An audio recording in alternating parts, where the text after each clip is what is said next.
Hello friends. आज इस video में हम सिंक्रोनस मशीन से रिलेटेड 20 इंपॉर्टेंट एमसीक्यूज को करेंगे, जो कि डिफरेंट एग्जाम जैसे कि गेट, ईएससी, स्टेट ट्रांसकोट, डिस्कॉम और स्टेट लेवल के बाकी सारे एग्जाम्स में, सेंट्रल लेवल के एग्जाम जैसे कि एसएससी, एई, जेई, ये सारे एग्जाम्स में बहुत ही इंपॉर्टेंट होते हैं। तो चलिए वीडियो को शुरू करते हैं। पहला क्वेश्चन है, the exciters of synchronous machines are. Synchronous machine में एक्साइटर क्या होता है? तो एक डीसी शंट मशीन्स होता है। एक्साइटर का मतलब क्या होता है दोस्तों? कि फील्ड वाइंडिंग में जो हम लोग डीसी सप्लाई डालते हैं, उसके लिए कौन से इक्विपमेंट का यूज करते हैं, दैट इज कॉल्ड एक्साइटर्स। तो हम लोग जनरली डीसी शंट मशीन का यूज करते हैं। ये ओल्ड सिस्टम में है दोस्तों। मॉडर्न डे में ब्रशलेस एक्साइटेशन का यूज किया जाता है। तो ओल्ड सिस्टम में डीसी शंट मशीन था सबसे ओल्डेस्ट में। उसके बाद फिर हम लोग डायरेक्ट डीसी सप्लाई डालते हैं प्लेट्स के थ्रू, पॉजिटिव प्लेट और नेगेटिव प्लेट के थ्रू। और अभी मॉडर्न डे में ब्रशलेस एक्साइटेशन है। तो एक्साइटेशन जो है वो फिक्स होना चाहिए, इसी के लिए हम लोग शंट मोटर का यूज करते हैं। तो आपको शंट जो डीसी शंट मोटर है उसके बारे में आपको पता है कि उसका जो कॉन्फ़िगरेशन होता है कुछ इस तरह का होता है। ये रेजिस्टेंस आर होता है और ये हमारा शंट फील्ड होता है जो कि इसके पैरेलल में लगा रहता है। अगर हम लोग डीसी सप्लाई अप्लाई करते हैं इसमें तो ये डीसी शंट मोटर होता है। ये टर्म हम लोग सप्लाई अप्लाई करते हैं। ये हमारा बैक ईएमएफ होता है। ये हमारा आर्मेचर रेजिस्टेंस होता है। और ये हमारा शंट फील्ड होता है जो कि पैरेलल में लगा रहता है। तो ये सिंस कांस्टेंट करंट डिराइव करता है तो फील्ड का वैल्यू कांस्टेंट होता है, इसलिए हम लोग डीसी शंट मशीन यूज करते हैं। आइए अब देखते हैं कि उस स्कीम को किस तरह से यूज किया जाता है। देखिए, हमारा ऑल्टरनेटर है सपोज कीजिए। तो यहाँ से इसके जो थ्री फेज सप्लाई यहाँ पर अप्लाई करते हैं स्टेटर में, वहां से पीटी कनेक्ट करते हैं और एक सीटी कनेक्ट रहता है, ठीक है। यहाँ से इसके थ्रू एक ऑटोमेटिक वोल्टेज रेगुलेटर कनेक्ट रहता है, ठीक है। और ये यहाँ पर फील्ड ब्रेकर्स है, फील्ड डिस्चार्ज रजिस्टर्स है। ये हमारा अल्टरनेटर का फील्ड हुआ।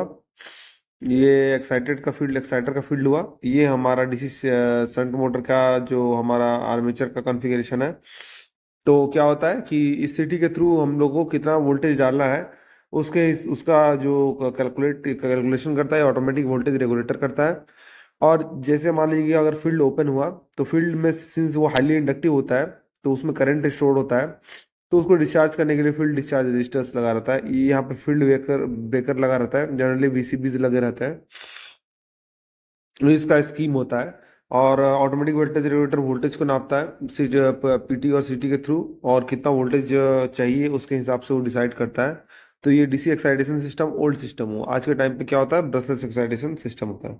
इसके बारे में मैंने प्रीवियस लेक्चर में डिस्कस किया है, आप उसको जाके देखिएगा। नेक्स्ट क्वेश्चन देखते हैं। By increasing which of the following quantities does a synchronous motor adjust to increase in load. Synchronous motor का जब लोड इंक्रीज होता है उसको एडजस्ट करने के लिए वो क्या बढ़ाता है? तो आर्मेचर करंट बढ़ाता है। तो देखिए, होता है क्या है दोस्तों कि जब वो लोड बढ़ता है सिंक्रोनस मोटर में तो उसका जो पोल्स होता है वो स्टेटर पोल्स, रोटर का जो पोल होता है वो स्टेटर के पोल्स को लैग करने लगता है या उसके पीछे आने लगता है। दोनों साथ साथ में चलते रहते हैं तो रोटर पोल्स थोड़ा पीछे आने लगता है। तो उसमें क्या होता है कि ज्यादा ग्रेटर एंगल जो हमारा रहता है वो बढ़ जाता है। उसका जो उसके बीच का जो एंगल होता है, जो कि टॉर्क एंगल, हमने देखा था कि स्टेटर और रोटर पोल के बीच का जो टॉर्क एंगल वो बढ़ जाता है।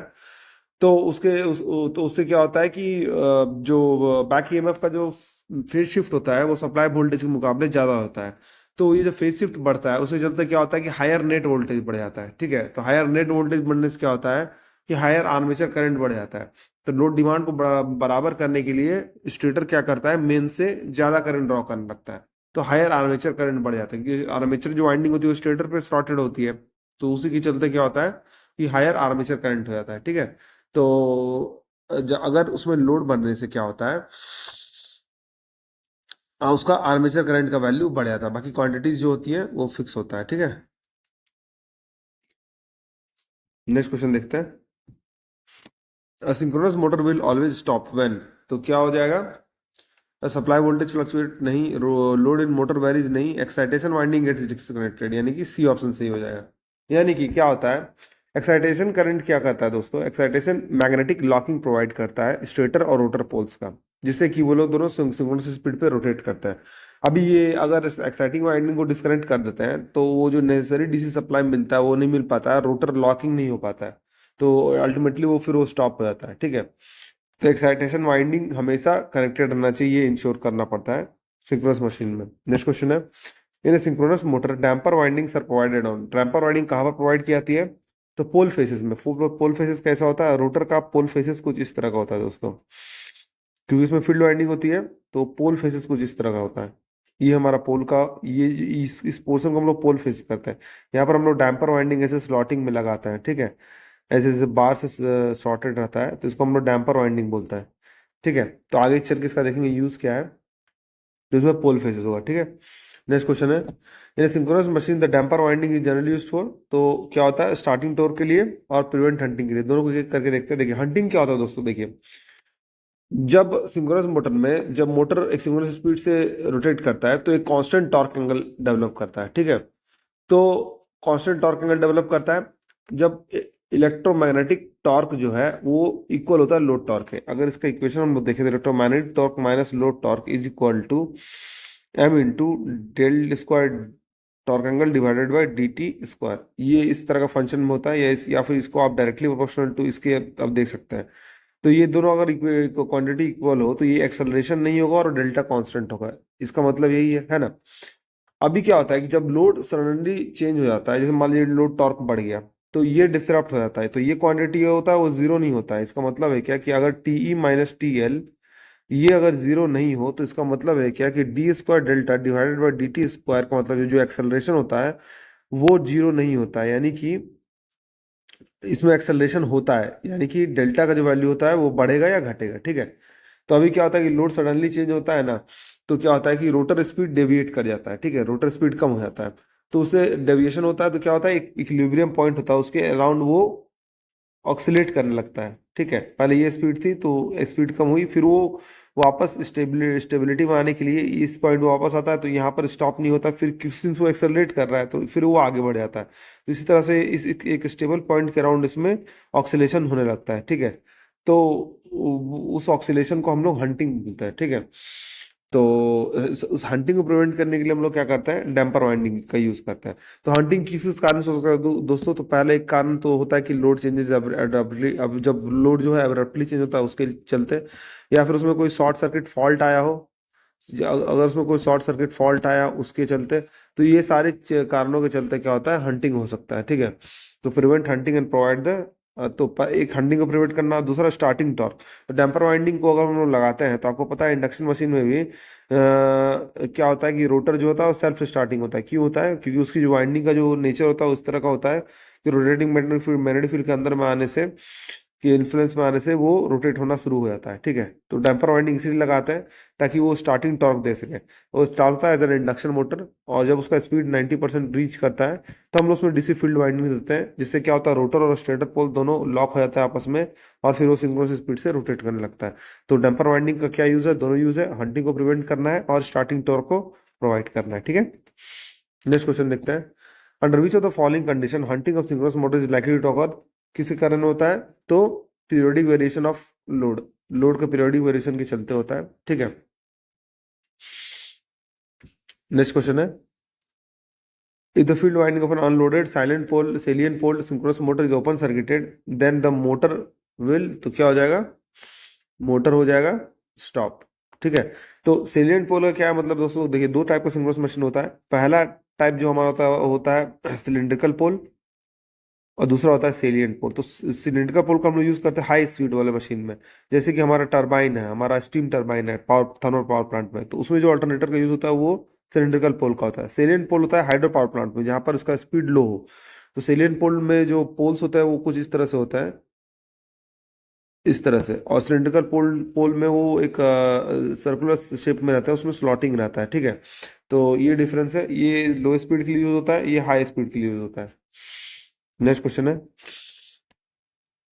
when a three-phase synchronous generator supplies lagging load at zero power factor, lagging load है और zero power factor, then in which armature field affects the main field। देखिए होता क्या है दोस्तों, देखिए जब फील्ड वाइंडिंग को एनर्जाइज किया जाता है और रोटेट किया जाता है प्राइम मूवर से, तो ईएमएफ इंड्यूस होता है आर्मेचर में, ठीक है। अल्टरनेटर का क्या प्रिंसिपल होता है कि हम लोग डीसी हम लोग जो फील्ड वाइंडिंग होता है उस वो जो फील्ड वाइंडिंग है, उस फील्ड वाइंडिंग में हम लोग पहले एनर्जाइज करते हैं उसको। कैसे एनर्जाइज करते हैं, डीसी प्लेट्स के थ्रू प्लस माइनस देके एनर्जाइज करते हैं, ठीक है। और ये हमारा होता है आर्मेचर, मान लीजिए ये फील्ड वाइंडिंग है और ये है हमारा आर्मेचर, ठीक है। तो पहले हम लोग इसको एनर्जाइज करते हैं इस तरह से, एनर्जाइज करके इसको हम लोग प्राइम मूवर के हेल्प से रोटेट करते हैं, क्योंकि अल्टरनेटर है, हमें इलेक्ट्रिसिटी जनरेट करनी है, मोटर नहीं है ना। तो इसका जो लोड होता है वो क्या होता है, थ्री फेज का पावर कनेक्शन इसका लोड होता है, जो कि फीडर को जाता है। तो प्राइम मूवर के स्पीड से हम लोग उसको रोटेट करते हैं, पर्टिकुलर स्पीड से हम लोग रोटेट करते हैं, और ये एनर्जाइज होता है। तो ये एक मैग्नेटिक फील्ड जनरेट करता है, वो मैग्नेटिक फील्ड इस तरह से रोटेट होता है, ठीक है। अब ये जो मैग्नेटिक फील्ड है वो आर्मेचर की जो वाइंडिंग होती है उसको कट करती है, और उसमें एक ईएमएफ इंड्यूस होता है, ठीक है। वो जो ईएमएफ इंड्यूस होता है फिर उसको हम लोग मेन से कनेक्टेड करते हैं, तो उससे पावर सप्लाई आता है, ठीक है। पावर सप्लाई जाता है, करंट वो ये इसके थ्रू करंट किसी लोड में जाता है, ठीक है। तो अभी क्या होता है कंडक्टर जो आर्मेचर में होते हैं वो ईएमएफ वो करंट कैरी करते हैं। अब वो जो करंट कैरी करता है उसका भी अपना एक मैग्नेटिक फील्ड होता है, क्योंकि कोई कंडक्टर अगर करंट कैरी कर रहा है तो वो अपने अराउंड एक मैग्नेटिक फील्ड जनरेट करता है, ठीक है। तो ये जो मैग्नेटिक फील्ड होता है वो जो आर्मेचर में जो मैग्नेटिक फील्ड होता है उसको हम लोग आर्मेचर फील्ड बोलते हैं। तो जो आर्मेचर फील्ड है वो मेन फील्ड को डिस्टॉर्ट करता है, ठीक है। मेन फील्ड अपना एक्साइटेड है, अपना मेन फील्ड चल रहा है, लेकिन आर्मेचर में जो फील्ड जनरेट होता है वो उसको डिस्टॉर्ट करता है, ठीक है। अब उसको डिस्टॉर्ट करता है तो उसको हम इस फिनोमेना को हम लोग बोलते हैं आर्मेचर रिएक्शन, ठीक है। अभी देखिए क्या होता है, lagging load at zero power factor पर डिलीवर कर रहा है। तो इसका क्या मतलब है, देखिए जो हमारा लैगिंग लोड को अगर डिलीवर कर रहा है तो इसका मतलब है कि वो रिएक्टिव पावर सिस्टम को दे रहा है, ठीक है। अल्टरनेटर में वो रिएक्टिव पावर सिस्टम को दे रहा है, ठीक है। अब रिएक्टिव पावर सिस्टम को दे रहा है तो रिएक्टिव पावर को आप ऑलवेज कंसिडर कर सकते हैं सर्किट में मैग्नेटिक एनर्जी, ठीक है। वो मैग्नेटिक एनर्जी दे रहा है, ठीक है। तो मैग्नेटिक एनर्जी दे रहा है, इसका मतलब है कि रिएक्टिव पावर जो दे रहा है तो उसका इक्विवेलेंट क्या है, मैग्नेटिक एनर्जी दे रहा है, ठीक है। आप ऑलवेज इस चीज को ध्यान रखिएगा कि अगर रिएक्टिव पावर दे रहा है, लैगिंग रिएक्टिव पावर दे रहा है, तो इसका मतलब मैग्नेटिक एनर्जी वो दे रहा है। अब मैग्नेटिक एनर्जी दे रहा है तो सिस्टम में क्या होगा, अल्टरनेटर में रिएक्टिव पावर की कमी हो जाएगी, ठीक है। रिएक्टिव पावर की कमी हो जाएगी सिंस क्योंकि एक्साइटेशन के थ्रू हमें हमें आ रहा है ये हम लोग फील्ड वाइंडिंग एक्साइटेशन दे रहा है तो रिएक्टिव पावर दे रहा है, तो रिएक्टिव पावर की कमी हो जा रही है, ठीक है।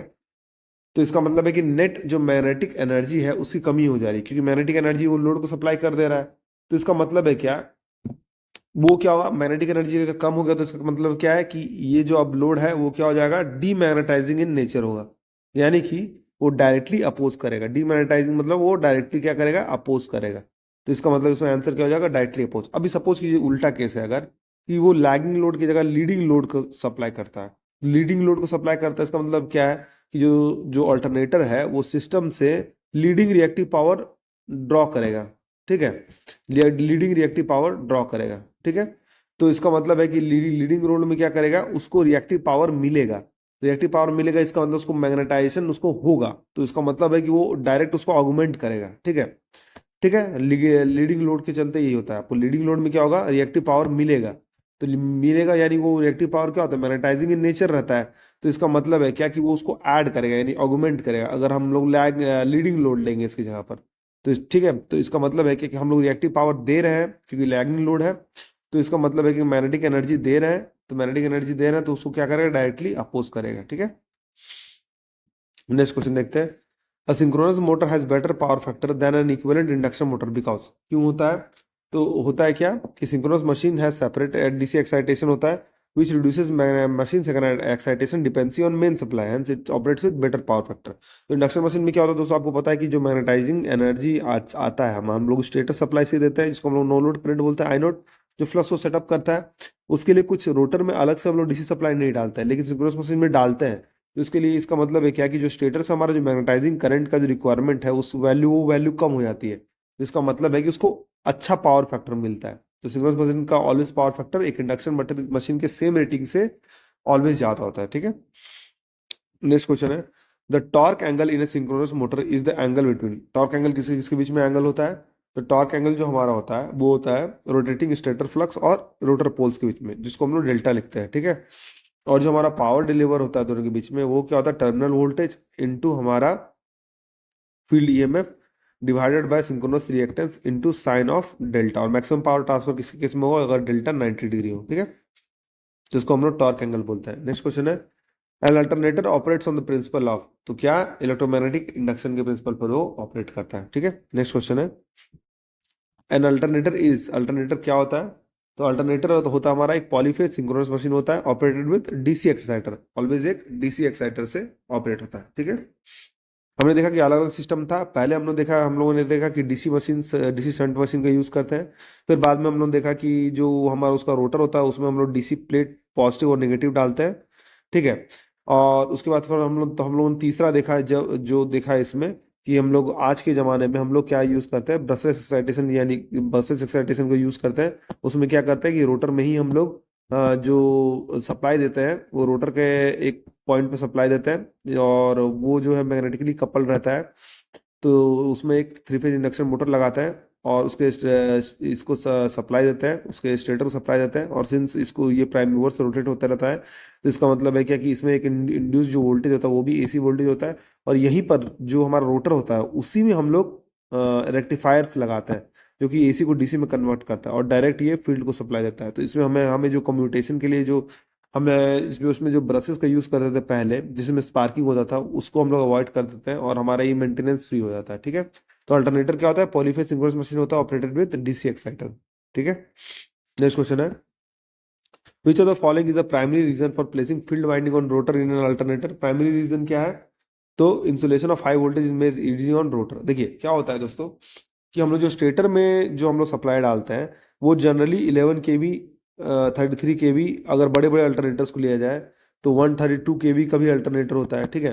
तो इतना हाई लेवल का जो वोल्टेज है, अगर हम लोग रोटर में सपोज कि ये डालते हैं, तो रोटर में सबसे पहली बात है कि हम लोग वोल्टेज डालते हैं। मान लीजिए कि हमारा प्राइमरी रोटर में ही रहता है, तो हम लोग अगर रोटर में सप्लाई डालते हैं तो उसके लिए जो स्लिप रिंग्स है, उसकी जो वोल्टेज इंसुलेशन की कैपेसिटी है बहुत ज़्यादा होनी चाहिए थी, 11 kV, 33 kV। तो इतने हाई लेवल पे वो स्पार्क जनरेट करेगा। तो हमारे लिए फीजिबल नहीं है कि उतने हाई लेवल पे हम लोग स्पार्क जनरेशन हो, उससे हीटिंग हो, मेंटेनेंस ज़्यादा, और बार बार उसको हम लोग मेंटेनेंस में ले सके, उससे पावर डिसरप्शन हो जाएगा। तो हमारे लिए हाई इंसुलेशन जो है स्टेटर में होना बहुत ईजी है, क्योंकि स्टेटर जो है मूवेबल पार्ट नहीं होता है। तो ये एक प्राइमरी रीजन है इसका, ठीक है। इसके अलावा और भी बहुत सारे रीजंस है। एक कूलिंग का रीजन है, क्योंकि हम लोग रोटर को कूल नहीं कर सकते उस हिसाब जिस हिसाब से हम लोग स्टेटर को कूल कर सकते हैं। These are the primary reasons, these are the small reasons, but primary reason है हमारा है इंसुलेशन है, ठीक है। Insulation of high voltage is made easy on stator rather than on rotor.